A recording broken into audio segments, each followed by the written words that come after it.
So one of the most dramatic stories, one of the most dramatic crises of this new presidency came into public view for the first time this weekend, Saturday. There was an emergency court hearing that was called to ask a judge to turn around 3 airplanes that were taken off right then while the hearing was underway.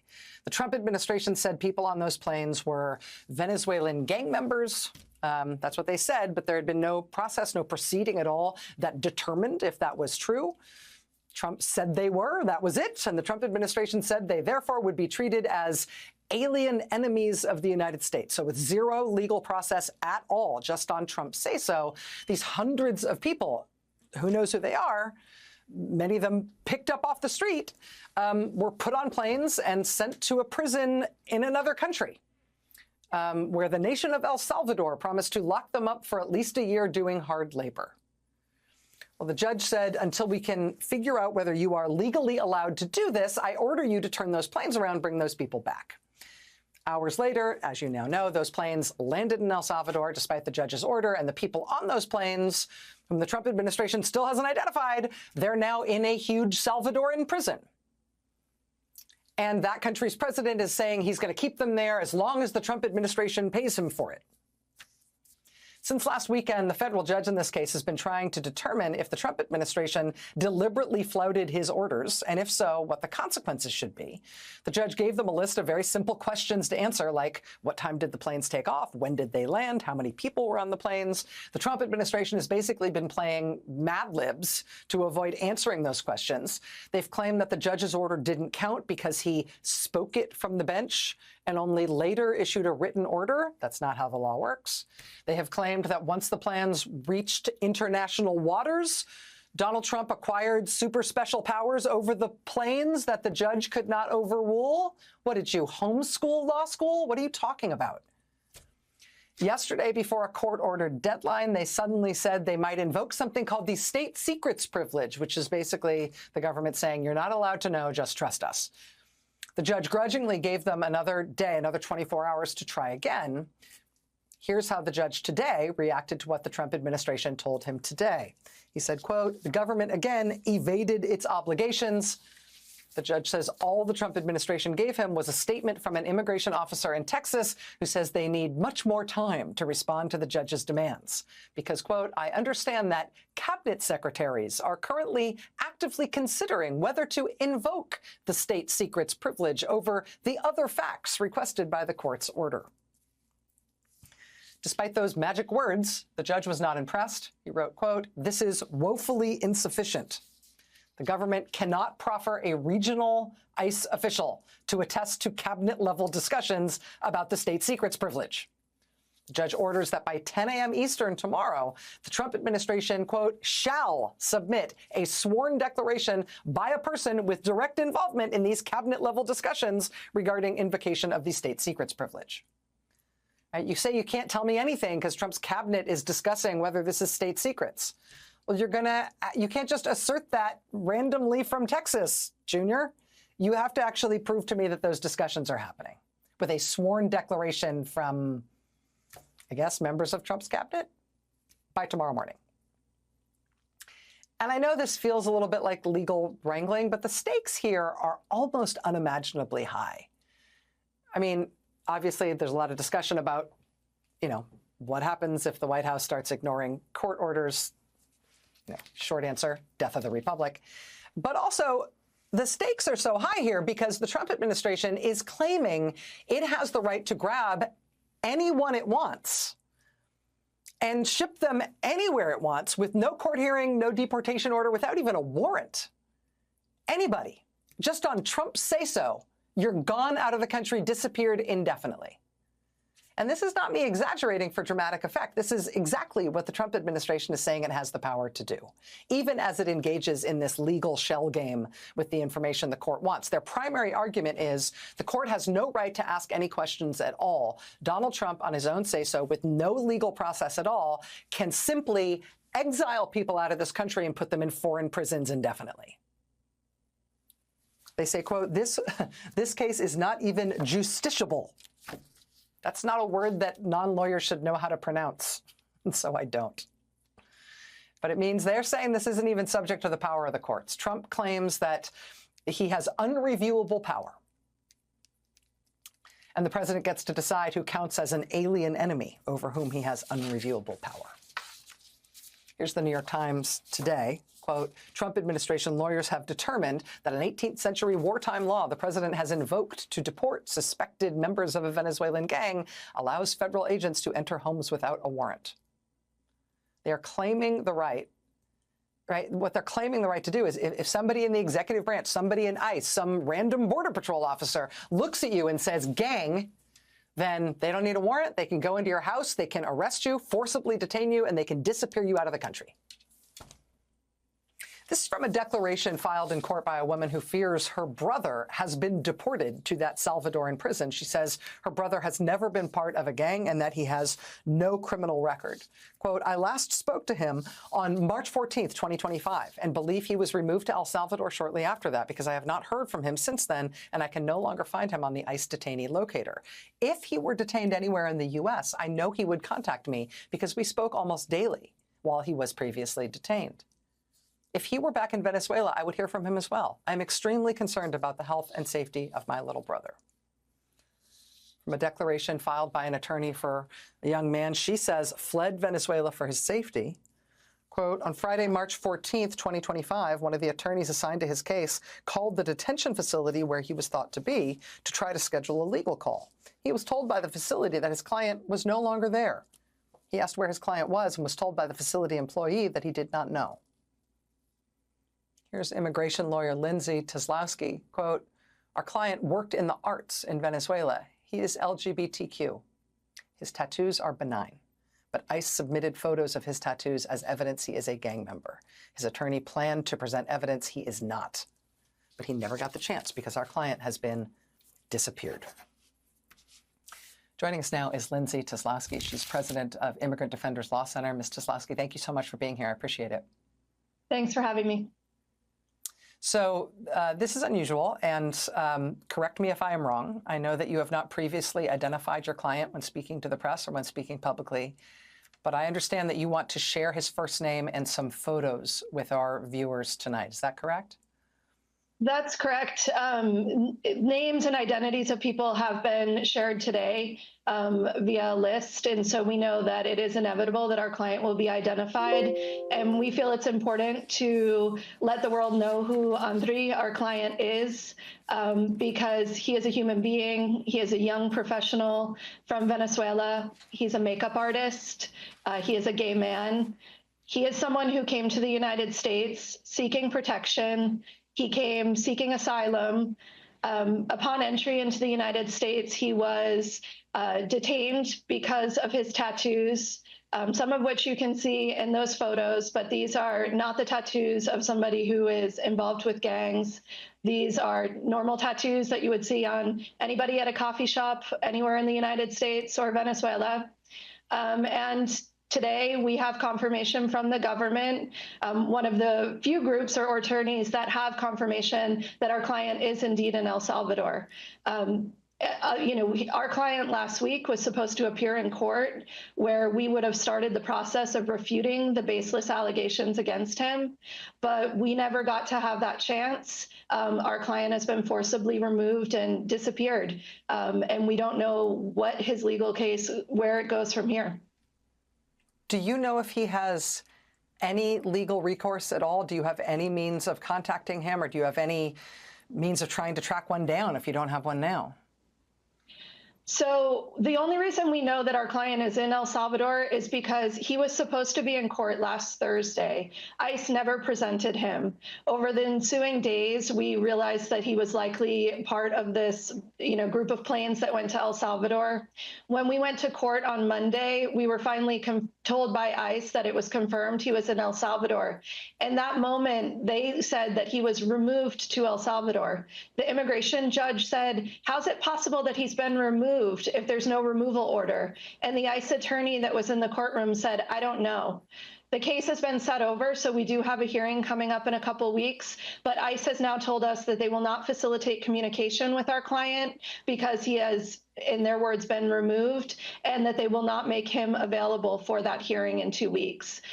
So at this point, we are, of course, watching the case closely that is ongoing related to the Alien Enemies Act, and we're pursuing all avenues because, you know, our client's life is at risk. We're concerned for his safety, and the fact that he was, you know, forcibly taken from the United States with no due process, you know, it's something that really shocks the conscience in a way that we haven't seen since family separation happened in 2018.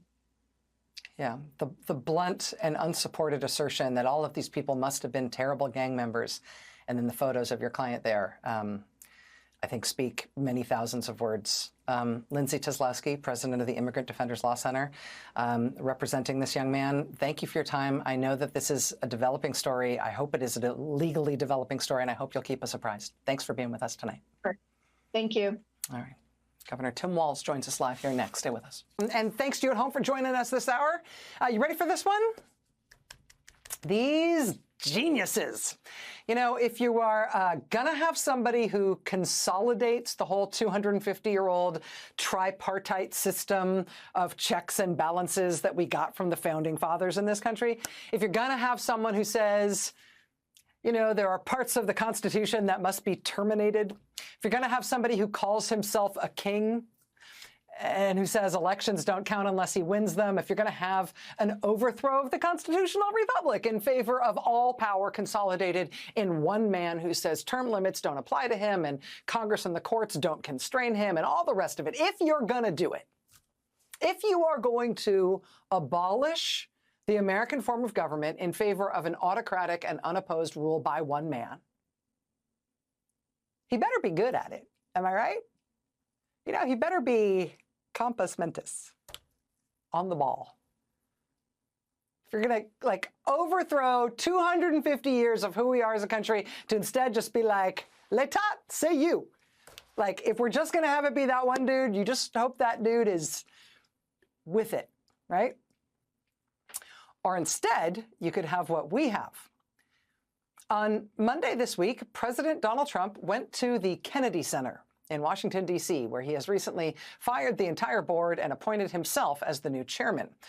While skulking around that national cultural treasure on Monday, where he now personally intends to choose awardees. So get ready for a lot of, you know, Kid Rock and children's choirs who sing songs about the greatness of Donald Trump. While he was skulking around the halls of the Kennedy Center on Monday, President Trump, on Monday, announced, surprise, that the very next day, he would be releasing all files related to the investigation of the assassination of President John F. Kennedy in 1963. All files on this subject with no redactions would be released the next day, on Tuesday. And so, because he said so, and what else is government other than just whatever Donald Trump says? Because he said so, the National Archives on Tuesday, in fact, posted online over 60,000 pages of government documents on this subject. So he says it on Monday. They posted this stuff on Tuesday. Now, it's Friday Eve now, right? It's Thursday night. For all the conspiracy theories and drama that we as a country have built up around the JFK assassination in the past 60+ years, ask yourself this. Over the last couple of days, have you, like, heard anything in the news? Have you seen any big headlines about the amazing revelations in these documents? You've seen news stories about how, wow, these new documents finally shed new light on the assassination, or that, you know, some previously unknown fact about it has been revealed, and this changes everything. Have you seen any news stories like that? No, you have not. And that is because the documents that genius Donald Trump insisted on Monday had to be released on Tuesday, those documents were almost entirely documents that had been previously released to the public under President Joe Biden when he released a bunch of them, under other presidents who had released other stuff. Almost all of this stuff had previously been released anyway. But this was a little different, right? Because Donald Trump, genius, insisted that the documents he was ordering to be released, these documents would have to be unredacted. He made that explicit in his order. Totally unredacted, nothing crossed out. And so, on his orders, they released all of these documents that had been previously released, except this time they had nothing crossed out, nothing redacted. And it turns out, you know what had been redacted the other times they had released these documents? You know what had been under those black boxes in previous releases of these same documents? You know what was under the Sharpie scratch-outs on all these pages? Turns out what had been redacted was the Social Security numbers and birth dates of tons and tons of random people who worked for the government around the time that the Kennedy assassination was being investigated. Ta-da! So that is what he has ordered released. That's the big revelation from Donald Trump. Headline: White House seeks to contain damage from personal data in Kennedy files. Headline: Social Security numbers and other private information unmasked in JFK files. These geniuses, these big brains. Among the people who Donald Trump has just doxed by publishing his full and unredacted Social Security number for no reason at all is his own lawyer, Joe DeGeneva, who worked for the Trump campaign and who represented Trump on some of the weirdest Russia and Ukraine stuff. In the Washington Post, quote, former Trump campaign lawyer Joseph DeGeneva, age 80, whose private information was included in the release, said, quote, it's absolutely outrageous. It's sloppy. Unprofessional. DeGeneva continued, quote, it's like a first grade elementary level rule of security to redact things like that. First time in my life I've ever knowingly agreed with Joseph DeGeneva. But that's just the start. The Washington Post further discovered that Donald Trump, in his infinite wisdom, has just published the full, accurate, and complete, quote, Social Security numbers, birthplaces, and birth dates of not just random people, including his own lawyer, but, quote, more than 100 staff members of the Senate Church Committee and more than 100 Social Security numbers of staff members of the House Select Committee on Assassinations, which investigated the killing of John F. Kennedy.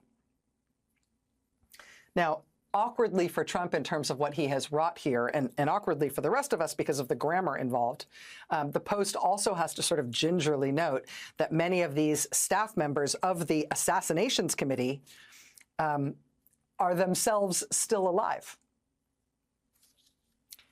Right? I mean, just because they were on the Assassinations Committee doesn't mean they're not still alive and kicking. And now Donald Trump has ordered all of them to be very thoroughly doxed, which, among other things, appears to be quite illegal. Both the Washington Post and the New York Times spoke with experts who told them that this very well looks illegal. What Trump just did here appears to pretty bluntly violate U.S. privacy law.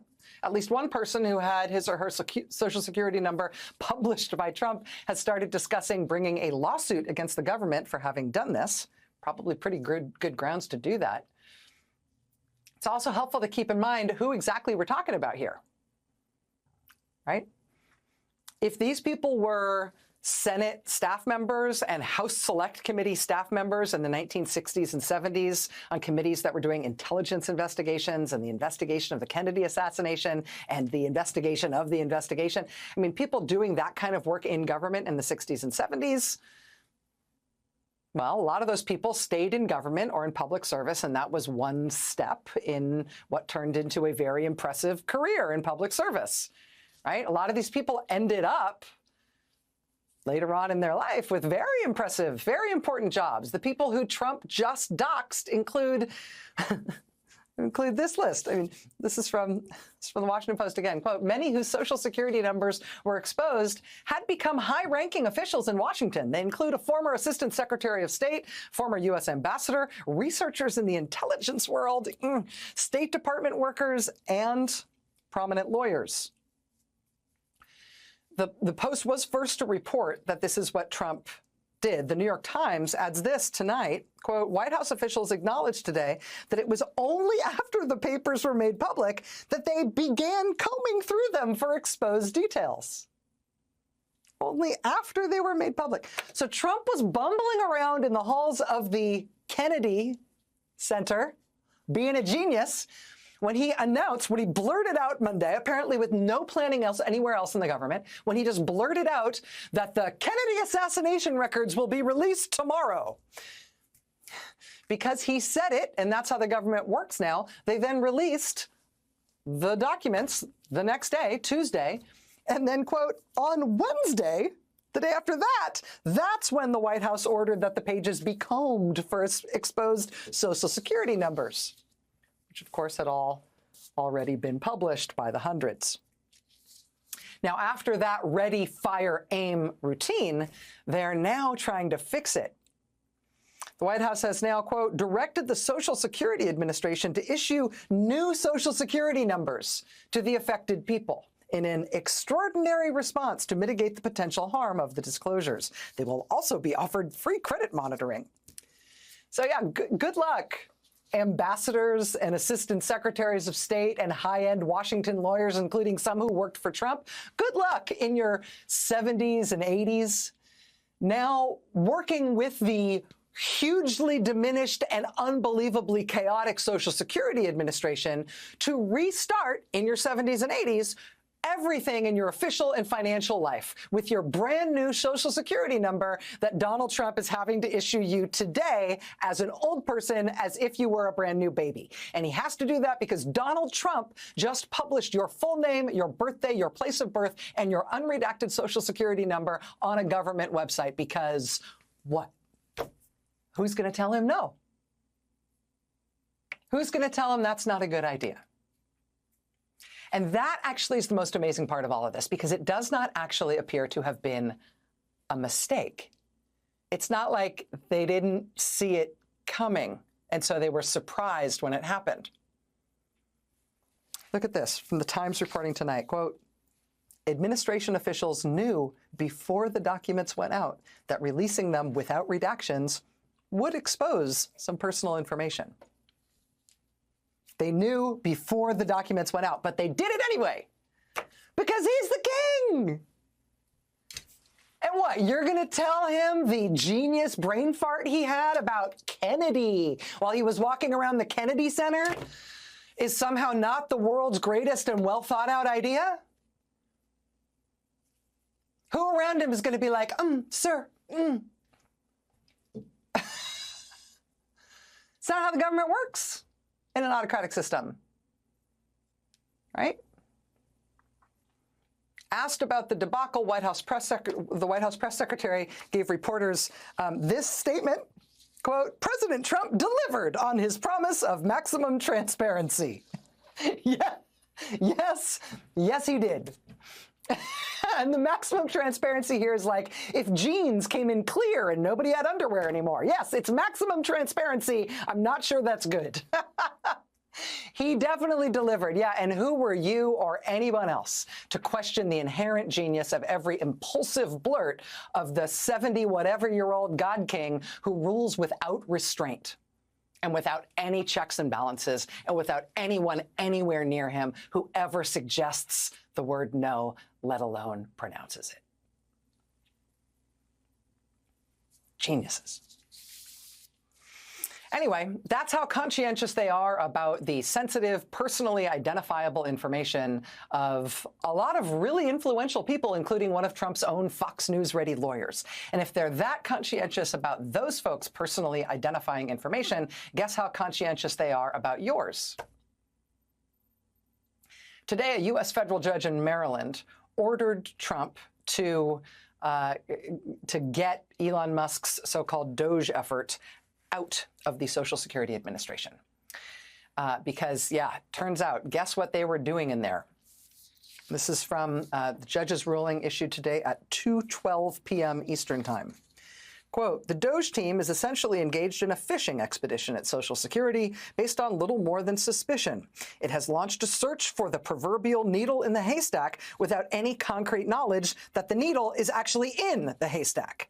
Quote, to facilitate the expedition, members of the Social Security Doge team obtained unbridled access to the personal and private data of millions of Americans, including but not limited to Social Security numbers, medical records, mental health records, hospitalization records, driver's license numbers, bank and credit card information, tax information, income history, work history, birth and marriage certificates, and home and work addresses. And yet, the, quote, so-called experts on the DOJ team never identified or articulated even a single reason for which the DOJ team needs unlimited access to Social Security's entire record systems, thereby exposing personal, confidential, sensitive, and private information that millions of Americans entrusted to their government. Indeed, the judge continues, the government has not even attempted to explain why a more tailored, measured, titrated approach is not suitable to the task. Instead, the government simply repeats its incantation of a need to modernize the system. Its method of doing so is tantamount to hitting a fly with a sledgehammer. So this is the judge's ruling today. The judge ordered that as of right now, DOJ is hereby kicked out of all Social Security systems that contain any personally identifiable information. DOJ is not allowed to retain any such information they, quote, obtained, derived, copied, or exposed from any Social Security system. They're required to delete all personally identifiable information they obtained, directly or indirectly, from any Social Security system going back to Inauguration Day on January 20th. They must remove any software they installed on any Social Security system, and they cannot change any Social Security systems or alter any software code in anything at that agency. So ordered as of today. And this is another one of those circumstances, which we're kind of getting used to, in which the court's remedy is heartening. Oh, it seems good that they're stopped from doing all those things, but the reason it was needed is the opposite of heartening, right? I mean, what Trump gave Musk and the DOJ kids at Social Security, look at that list again of what the judge has just told us they had access to. Quote, this is non-anonymized, specific, personal and private data of millions of Americans, including but not limited to our Social Security numbers, our medical records, our mental health records, our hospitalization records, our driver's license numbers, our bank information, our credit card information, our tax information, our income history, our work history, our birth certificates, our marriage certificates, and our home and work addresses. That's what they were amassing on us at Social Security. And none of us had anything to do with shooting JFK or even looking into it.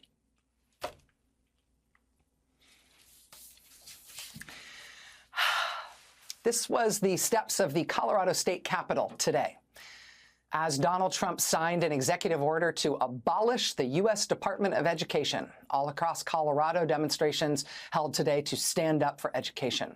Another big protest at UC Berkeley today, also to stand up for education against the assault on it by Donald Trump and his administration. There were also protests at high schools and at middle schools today, really all across the country. The rally here at Wise High School was part of a larger nationwide call to action. Are we going to allow our society to decline? No. This gathering took place at Tacoma Park Middle School in Montgomery County. Organizers say this is just the beginning, and they're asking everyone to get involved. Attend rallies, town halls, contact your lawmakers on Capitol Hill. Anything that can be done in the defense of public education. Megan McGrath, News 4.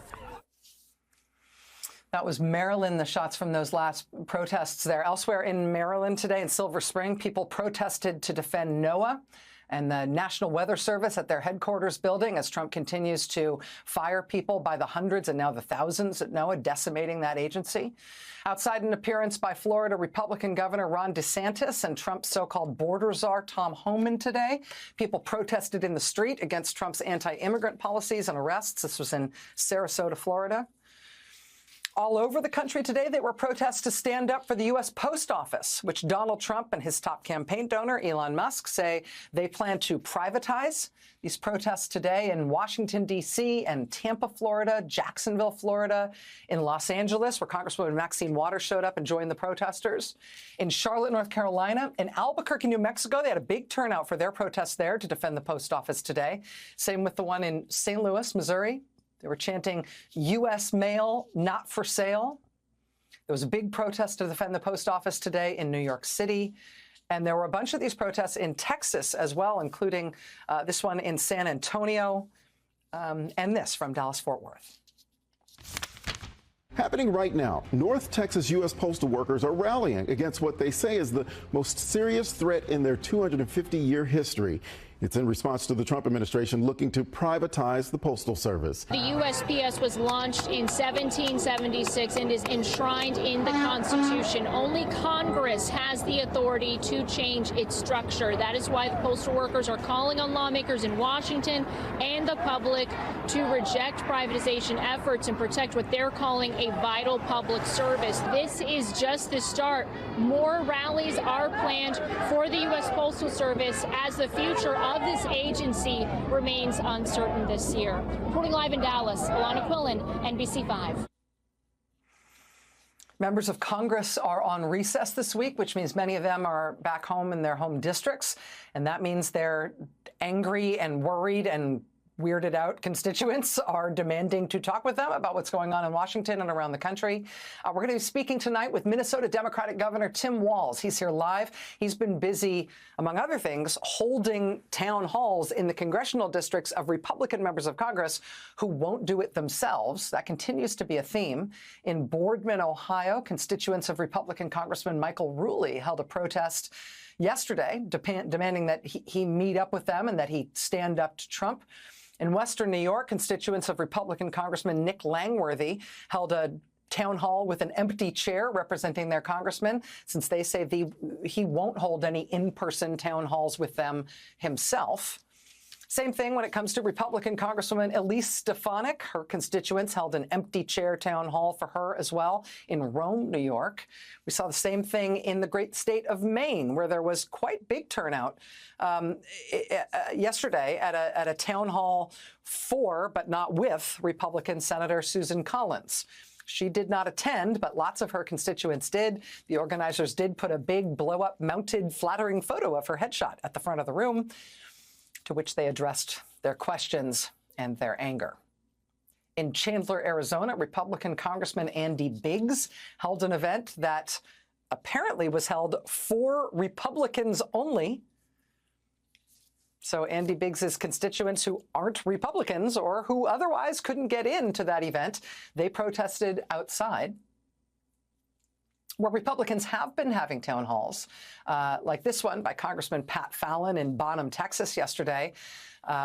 We are seeing more and more that they are having police remove people from the town hall if those people shout at the member of Congress, basically.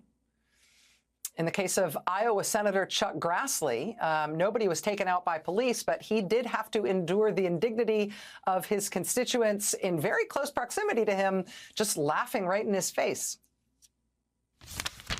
On Iowa, U.S. Senator Chuck Grassley's 99-county tour turned tumultuous this afternoon. It took place at the public library in Dysart, where nearly 100 people showed up to ask questions to the senator. But KCRG TV9's Brian Tabak reports that number could have been much higher if people knew this town hall was happening. Brian? Questions range from how Elon Musk is wielding so much power to tariffs and everything in between. Senator Grassley acknowledged the anger directed at the Trump administration, as well as members of the crowd who supported his sweeping changes. And your role as a long-term senator is to speak up and remember those of us with little power. At times, questions to Senator Chuck Grassley boiled over at a boardroom in the public library in Dysart. Many of the questions focused on the work of the new Department of Government Efficiency and Elon Musk's impact on shrinking the size of the government. I want to make it very clear that Musk has no power